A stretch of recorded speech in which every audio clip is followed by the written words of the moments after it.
اس programme کے اخراجات جو اسمر منسٹریز کے دوست اور پارٹنرز ادا کرتے ہیں۔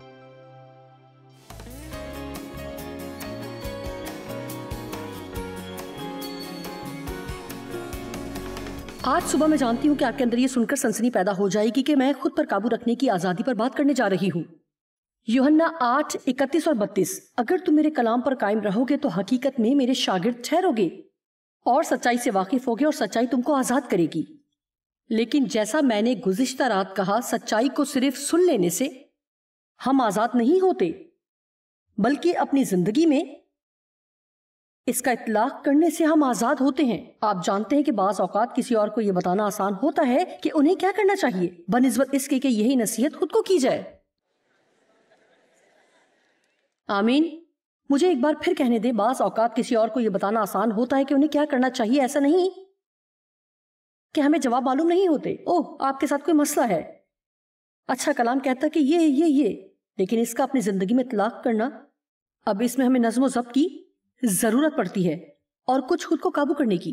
اور آپ جانتے ہیں کہ اس کا مطلب وہ کرنا ہے جو درست ہے، چاہے ایسا کرنے کو ہمارا دل نہ کرے۔ درست کام کرنا ہماری زندگی میں بہترین نتائج پیدا کرتا ہے۔ مجھے دوبارہ کہنے دیں، گو ہمارا دل نہ بھی چاہے، پھر بھی وہ کام کرنا درست ہے، ہماری زندگی میں بہترین نتائج پیدا کرتا ہے۔ یا میں اسے اس طرح سے کہنا پسند کروں گی کہ درست کام کرنے کا انتخاب کرنا جب خود آپ کے ساتھ کچھ اچھا نہیں ہو رہا، کسی ایسے کے ساتھ اچھا سلوک کرنے کا انتخاب کرنا جبکہ آپ کے ساتھ ویسا اچھا برتاؤ نہ کر رہا ہو جو اسے کرنا چاہیے، کسی کو بار بار معاف کرنے کا انتخاب کرنا جو اس حقیقت سے بالکل غافل دکھائی دیتا ہو کہ وہ آپ کے جذبات کو ٹھیس پہنچا رہا ہے۔ لیکن اگر ہم وہ کریں گے جو خدا ہمیں کرنے کو کہہ رہا ہے، آپ کا خدا کے ساتھ چلنے کا مطلب یہ نہیں کہ باقی سب بھی اس کے ساتھ چلیں۔ میرا خدا کے ساتھ چلنے کا مطلب میرا خدا کے ساتھ چلنا ہے۔ اور جب وہ واپس آئے گا، رومیو 14:12 کہتی ہے کہ ہر شخص خدا کے سامنے کھڑا ہوگا اور خدا کو اپنی زندگی کا حساب دے گا۔ وہ سب لوگ جن کے لیے آپ فکر مند رہے، جنہیں تبدیل ہونے کی ضرورت ہے، وہ تمام لوگ جن کے لیے میں فکر مند ہوں اور سوچتی ہوں کہ انہیں بدلنا چاہیے، ان کے بارے میں خدا مجھ سے ایک بھی سوال نہیں پوچھے گا۔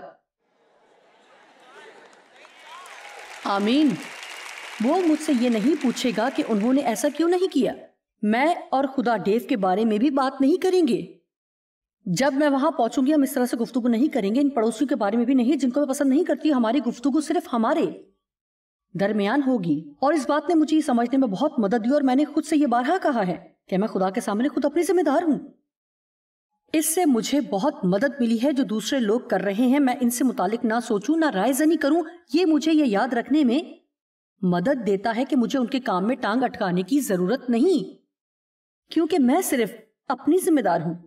میں اپنے رویے کی ذمہ دار ہوں، کسی اور کی نہیں۔ میں لوگوں کے لیے دعا کر سکتی ہوں اور اگر بات کرنے کا موقع ہو تو ان کو بتا سکتی ہوں، لیکن ہم ہر ایک کو درست کام کرنے پر مجبور نہیں کر سکتے۔ ہم صرف خدا کے ساتھ تعاون کر سکتے ہیں اور اسے درست کام کرنے میں اپنی مدد کرنے دے سکتے ہیں۔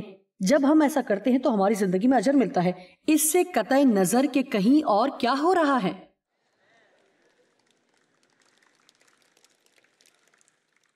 یوحنا 8:36، اگر بیٹا تمہیں آزاد کرے گا تو تم واقعی آزاد ہوگے۔ لیکن آزاد ہونے کے معنی کیا ہیں؟ اس کا ہرگز یہ مطلب نہیں کہ آپ کچھ بھی کہیں بھی کرنے کے لیے آزاد ہیں۔ در حقیقت سچائی یہ ہے کہ آپ پہلے ہی ایسا کرنے کے لیے آزاد ہیں۔ میرے لیے یہ دلچسپی کی بات ہے کہ کس طرح لوگ آج آزادی کے لیے لڑتے ہیں، اور حقیقت میں خدا نے شروع ہی سے انسان کو آزاد کیا ہے۔ جب اس نے کہا کہ میں نے تمہارے سامنے زندگی اور موت کو رکھ دیا، منتخب کرو، لہٰذا ہم پہلے ہی آزاد ہیں۔ ہر چیز کے نتائج ہیں۔ ہر بیج جو ہم بوتے ہیں وہ ہماری زندگی میں کوئی نہ کوئی پھل پیدا کرتا ہے۔ اور آج صبح میں سوچ رہی تھی، اور میں اکثر اس بارے میں سوچتی ہوں کہ فی زمانہ مسئلہ یہ ہے کہ لوگ وہ کرنا چاہتے ہیں جس سے انہیں خوشی ملے، لیکن وہ اس کے نتائج بھگتنا نہیں چاہتے۔ میں کہتی ہوں کہ آپ ایسا کر نہیں سکتے، آپ ایسا بالکل بھی نہیں کر سکتے۔ جی ہاں، آپ جو دل میں آئے سب کر سکتے ہیں، لیکن اس کے کچھ نتائج بھی پیدا ہوں گے۔ لیکن ہمیں اپنی زندگی میں انتخاب کرنا شروع کرنا ہوگا۔ ضروری نہیں ہے، لیکن ہمیں اپنی زندگیوں میں انتخاب کرنا شروع کرنا ہوگا، چاہے درست چیز کا انتخاب کرنا ہمارے جسم کے لیے ناخوشگوار چیز ہی کیوں نہ ہو۔ ہم جانتے ہیں کہ بعد ازاں ایک بہترین نتائج پیدا کرے گی۔ ٹھیک ہے، میں آپ کو ایک سادہ سی مثال دیتی ہوں۔ میں کھانے کی مثال دوں گی، کیونکہ ہم سب کھانے کی مثال سمجھ سکتے ہیں۔ کیا ایسا ہی نہیں؟ ہم خود کو قابو کرنے اور کھانے کو سمجھتے ہیں۔ کتنے لوگ خود کو قابو کرنے اور کھانے کو سمجھتے ہیں؟ ٹھیک ہے، کل ہم یہاں ایک ریسٹورنٹ میں کھانا کھا رہے تھے اور ہم نے جھینگے کا بہترین سوپ پیا. اب یہ اچھا ہے لیکن یہ بہت موٹاپا بھی کرتا ہے. لہذا میرا مطلب ہے بہت ہی نرم اور ملائی ملا ہوا تھا. میرا مطلب ہے ہر چیز کی مقدار اس میں بالکل برابر تھی. آپ سوچ رہے ہوں گے کہ یہ کہاں ہے. میں ڈیو سے ہمیشہ کہتی ہوں وہ آرڈر کرے اور میں اس میں سے تھوڑا سا کھا لیتی ہوں. آپ جانتے اس طرح سے وہ میرا نہیں ہوتا کیونکہ میں نے آرڈر نہیں کیا. میں صرف سلاد منگواتی ہوں. ڈیو آپ نے سوپ لے لیا, میں اس میں سے کچھ لے لیتی ہوں. میں نے سارا نہیں لیا, لیکن آج صبح میں سوچ رہی تھی ہو سکتا کہ میں یہ سوپ منگواؤں اور شاید میں پورا پیالہ ہی پی جاؤں. پھر میں نے سوچا نہیں, میں ایسا نہیں کروں گی, میں ایسا کرنا نہیں چاہتی. لیکن دیکھیں میں ایسا کرنا چاہتی تھی لیکن میں ایسا کرنا نہیں چاہ رہی تھی. اور وجہ کیونکہ میں ایسا نہیں چاہ رہی تھی کیونکہ میں اپنا وزن بڑھانا نہیں چاہتی تھی. لہٰذا مجھے معلوم تھا کہ میں کیا کھا سکتی ہوں, کیا نہیں کھا سکتی, اور وزن برقرار رکھ سکتی ہوں. میں اچھا کھا سکتی ہوں اور جو کھاتی ہوں اس سے لطف اندوز ہو سکتی ہوں, لیکن جو چاہوں وہ سب کچھ نہیں کھا سکتی. لہٰذا آپ نے دیکھا میں اور کریمی سوپ لینا چاہ رہی ہوں, لیکن اس میں موجود کیلوریز, کیونکہ آپ جانتے ہیں کہ کوئی بھی چیز جس میں اس قدر ملائی ہو بلکہ وہ ملائی اور مکھن سے بھرپور ہو. آمین. لہٰذا مجھے اور سوپ چاہیے تھا.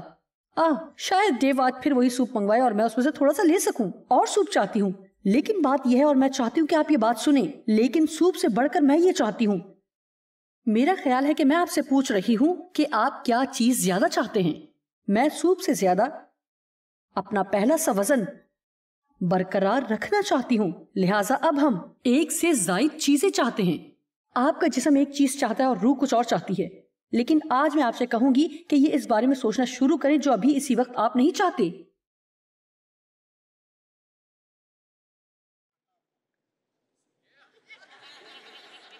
خیر, یہ نہیں کہ اس وقت آپ جو چاہتے ہیں کیونکہ آپ جانتے ہیں کہ یہ اس وقت بہت لذیذ محسوس ہوگا, لیکن یہ ذائقہ صرف 30 سیکنڈ تک رہے گا اور پھر ختم ہو جائے گا.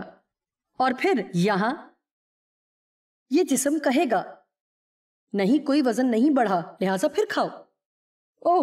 آپ تو بالکل ٹھیک ہے, کوئی وزن نہیں بڑھا, کچھ ایسا ہی کھاؤ. کوئی وزن نہیں بڑھا, دوبارہ کھاؤ. اور پھر اچانک دھوبی نے میرے کپڑے شرنک کر دیے ہیں. کم آن, کیا کوئی یہاں ہے؟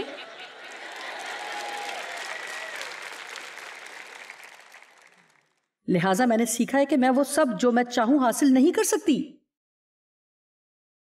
آپ میری طرف ایسے دیکھ رہے ہیں, واقعی کیا میں وہ سب حاصل نہیں کر سکتی جو میں چاہوں؟ مجھے کچھ چیزیں جو میں چاہوں مل سکتی ہیں, لیکن دیکھیں میں آزاد ہوں کہ اپنے جسم کو خود پر حکومت کرنے دوں اور اسے اپنی زندگی چلانے دوں. مجھے کیا کرنا ہے کہ مجھے اس کی نہیں سننا. ضروری نہیں کہ میں جو چاہوں وہ سب کروں. میں وہ سب کرنے کے لیے آزاد ہوں جو میں اپنی روح میں حقیقی طور پر جانتی ہوں کہ میرے لیے لمبی مدت تک بہترین ہوگا. میں واپس یہاں جاؤں گی اور اسے دوبارہ دہراؤں گی. سنیے,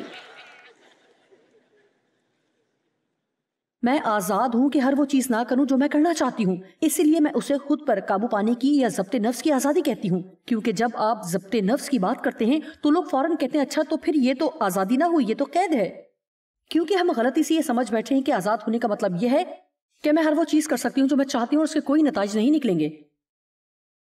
اور یہ کہیں سے بھی روحانی قوانین کے مطابق نہیں ہے, کیونکہ بائبل میں ایک سرے سے دوسرے سرے تک بار بار لکھا ہے کہ جیسا ہم بوئیں گے ویسا ہی کاٹیں گے. لہٰذا آج صبح میں آپ کو ایک راز کی بات بتاتی ہوں. شاید آپ میں سے کچھ کسی اور جواب کو ترجیح دیں گے, لیکن کیونکہ آپ یہاں ہیں لہٰذا میں آپ کو بتاؤں گی. چونکہ آج آپ یہاں ہیں لہٰذا میں آپ کو ایک سچ بتاتی ہوں کہ آپ اپنی زندگی میں بہت سی چیزوں کو بدل سکتے ہیں اور بڑی تیزی کے ساتھ بدل سکتے ہیں اگر آپ کچھ مختلف فیصلے کرنے کا آغاز کرنے کے لیے رضامند ہیں.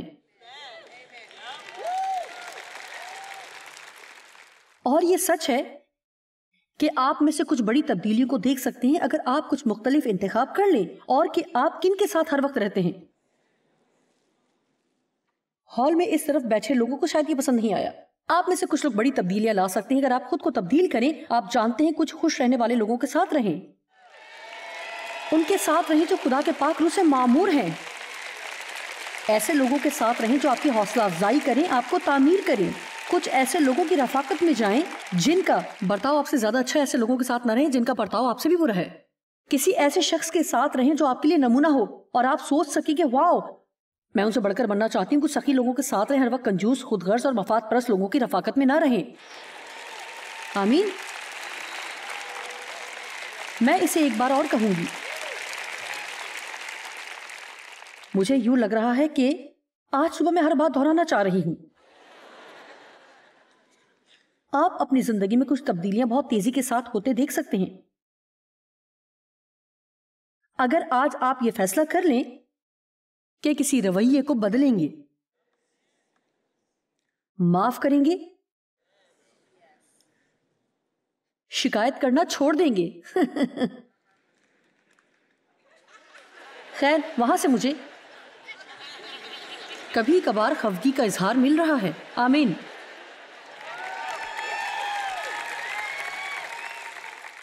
آپ کہیں گے میں آج صبح اس لیے تو نہیں آئی کہ مار کھاؤں, لیکن میں آپ کو مار نہیں رہی ہوں. میں تو آپ کو وہ بتا رہی ہوں جو آپ کو سننے کی ضرورت ہے. آپ سننا نہیں چاہتے لیکن آپ کو سننے کی ضرورت ہے. آپ جانتے ہیں بائبل میں اس کی ایک اچھی مثال موجود ہے. اگر مجھے یہ حوالہ مل جائے تو ہم جلدی سے اس پر نظر ڈالیں گے, جہاں پولس فیلکس سے بات کر رہا تھا اور فیلکس چاہتا تھا کہ وہ اسے کچھ مختلف باتوں کے بارے میں تعلیم دے اور بتائے, اور پولس نے اس کے ساتھ خدا کے کلام سے راست بازی پر بات کرنا شروع کی, اور ان تمام باتوں کے بارے میں بھی. اور مجھے یہ حوالہ ابھی تک نہیں ملا. ہاں, یہ ہے اعمال 24 اور 25. جی, اعمال 24 باب 24 اور 25. اور چند روز کے بعد فیلکس اپنی بیوی دروسلا کو جو یہودی تھی ساتھ لے کر آیا اور پولس کو بلوا کر اس سے مسیح یسوع کے دین کی کیفیت سنی. اور جب وہ راست بازی, یہ اچھی بات ہے, اور پرہیزگاری, خود پر قابو رکھنا اور آئندہ عدالت جو آنے والی ہے کا بیان کر رہا تھا, فیلکس نے دہشت کھا کر جواب دیا, اس وقت تو جا, فرصت پا کر تجھے پھر بلاؤں گا. یعنی کسی مناسب وقت پر تجھے سنوں گا. ہم بھی اسی طرح کے ہیں. جو ہم سن رہے ہوتے ہیں وہ نہیں ہوتا, اور جو ہم سننا چاہ رہے ہوتے ہیں ٹھیک ہے. اور اگر یہ کوئی ایسی باتیں ہیں جو ایسی چیز کا بٹن دبا دیں جس کا ہم اپنی زندگی میں سامنا نہیں کرنا چاہ رہے. جائز کیا بھوک کے متعلق بات کرنے جا رہی ہیں؟ میں بھوک کے متعلق بات نہیں کرنا چاہتی.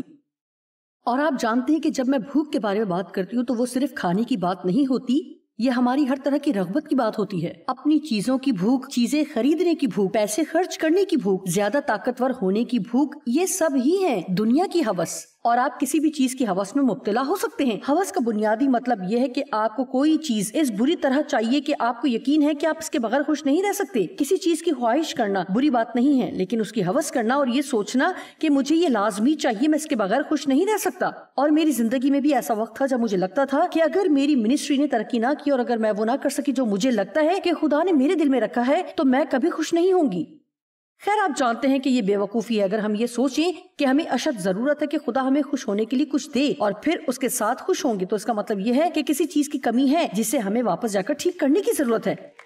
اگر میری شادی نہیں ہوئی تو میں خوش نہیں رہ سکتی, اور اگر میرا خاوند تبدیل نہ ہوا تو میں خوش نہیں ہو سکتی. خیر, ہماری شادمانی تمام غلط چیزوں میں ہے اور ہمیں انہیں جڑ سے اکھاڑنا ہے اور کسی اور جگہ پر لگانا ہے. اور میں آپ کو بتاتی ہوں کہ فیلکس کو یہ سننے کی اشد ضرورت تھی کہ وہ اپنے جذبات کو کنٹرول کرے, لیکن اس نے کہا او نہیں, یہ مناسب وقت نہیں ہے, یہ مناسب وقت نہیں ہے.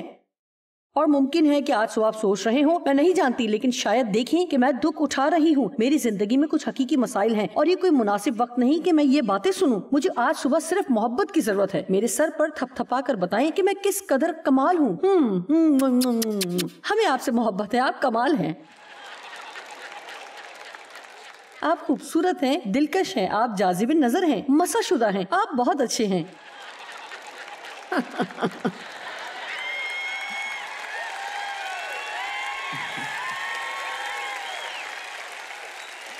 اور آپ کو ضبط نفس کی ضرورت ہے. ٹھیک ہے, میں آپ کو بتاتی ہوں کہ ضبط نفس دراصل کمال کی آزادی ہے. آپ نے دیکھا میں کتنی خوش ہوں کہ میں اس طرح کی بہت سی چیزوں میں سے گزر چکی ہوں، اور اب میں جانتی ہوں کہ اگر میں واقعی کچھ کھانا چاہتی ہوں تو کھا لوں گی، لیکن اگر نہیں تو مجھے کھانے کی ضرورت نہیں. میں ایک بسکٹ یا کیک کے ٹکڑے یا سوپ کے پیالے کے کنٹرول میں نہیں ہوں، اور نہ ہی نیا لباس خریدنے یا اس کے کہ میرا خاوند گولف کھیلنے کا فیصلہ کرتا ہے یا نہیں. میں ان تمام دیگر چیزوں کے کنٹرول میں نہیں ہوں، اور نہ ہی آپ کو ہونا ہے. آمین. آپ خود کو کنٹرول کرنے کے لیے آزاد ہیں، یہ جانتے ہوئے کہ آپ کو اپنی تمام باتوں کے لیے خدا کے حضور جواب دہ ہونا ہے. ہمیں جتنا دینا چاہیے اس سے کہیں بڑھ کر دوسرے لوگوں کے کاموں کو خود کو کنٹرول کرنے دیتے ہیں. آپ میں سے کتنے ہیں جنہوں نے اپنے دن کا آغاز ہی کیا، آپ کا دن اچھا گزر رہا تھا، اور پھر اچانک آپ کا سامنا اپنی فیملی کے کسی ایسے شخص سے ہوا جس سے آپ محبت کرتے ہیں، اور خدایا ان کے دن کا آغاز بہت برا ہوا ہے اور وہ خوش نہیں ہیں، اور پھر اچانک اب کیونکہ وہ خوش نہیں ہیں اس لیے آپ بھی خوش نہیں ہیں، اور انہوں نے چند باتیں آپ کو سنا دی ہیں اور اب آپ خوش نہیں ہیں، اور پھر ایک دم آپ کا سارا دن تباہ ہو گیا ہے کیونکہ انہوں نے فیصلہ کیا کہ وہ خوش نہیں رہنا چاہتے. کیا کبھی ایسی صورتحال کا سامنا ہوا؟ دیکھیں، ہمیں اس طرح زندگی گزارنے کی ضرورت نہیں ہے. دوسرا چاہے کچھ بھی کرے، ہم خود کو کنٹرول کر سکتے ہیں اگر ہم واقعی کرنا چاہیں. ایک بڑی مہربانی جو ڈیو نے مجھ پر کی، اس نے مجھے غصے میں پاگل ہی کر دیا. اپنی شادی کے کئی سال تک میں بہت ناخوش رہی کیونکہ میری روح میں بہت سے زخم تھے جن پر میں نے کوئی کام نہیں کیا تھا اور نہ ہی ان کی پرواہ کی تھی. اور آپ جانتے ہیں کہ بہت دفعہ یہ ہمارے راز ہوتے ہیں جو ہمیں بیمار کر رہے ہوتے ہیں، وہ تمام باتیں جن پر ہم توجہ نہیں دے رہے ہوتے اور فلکس کی طرح ہوتے ہیں کہ یہ مناسب وقت نہیں ہے، میں اس کا سامنا کرنے کے لیے ابھی تیار نہیں ہوں. لہٰذا ناخوش لوگ دوسرے لوگوں کو بھی ناخوش کرنا چاہتے ہیں.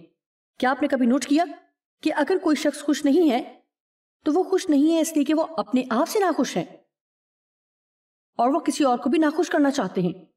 جب میں فکر مند ہوتی ہوں تو میں چاہتی ہوں کہ ڈیو بھی فکر مند ہو. میں نہیں چاہتی کہ وہ وہاں بچوں کے ساتھ بیٹھ کر ٹی وی دیکھیں اور انجوائے کریں. اگر میں بلوں کے متعلق فکر مند ہوں تو میں چاہتی ہوں کہ وہ آئیں اور میرے ساتھ بیٹھیں اور بلوں کے متعلق فکر مند ہوں. اگر میں ناخوش ہوں تو میں چاہتی ہوں کہ وہ بھی ناخوش ہوں. لیکن آپ جانتے ہیں کہ میں کبھی بھی ڈیو کو ناخوش کرنے میں کامیاب نہیں ہوئی، اور اس سے مجھے اور بھی غصہ آتا ہے، شدید غصہ، کیونکہ اس طرح کے لوگ دراصل اپنے غصے کو دوسرے لوگوں کو کنٹرول کرنے کے لیے استعمال کرتے ہیں. میں ایسے گھر میں پیدا ہوئی جہاں میرا باپ ایسا تھا، اور پھر میں نے اسی رویے کو جاری رکھا جب تک کہ میں نے یہ نہ سیکھا کہ خدا اسے پسند نہیں کرتا اور خدا نہیں چاہتا کہ ہم ایسا کریں. خدا ہمیں ضبط نفس اس لیے نہیں دیتا کہ ہم دوسروں کو کنٹرول کر سکیں، یہ صرف خود کو کنٹرول کرنے کے لیے ہے. کیا آپ نے کبھی نوٹ کیا کہ دوسروں کو کنٹرول کرنا کبھی پھلدار نہیں ہوتا؟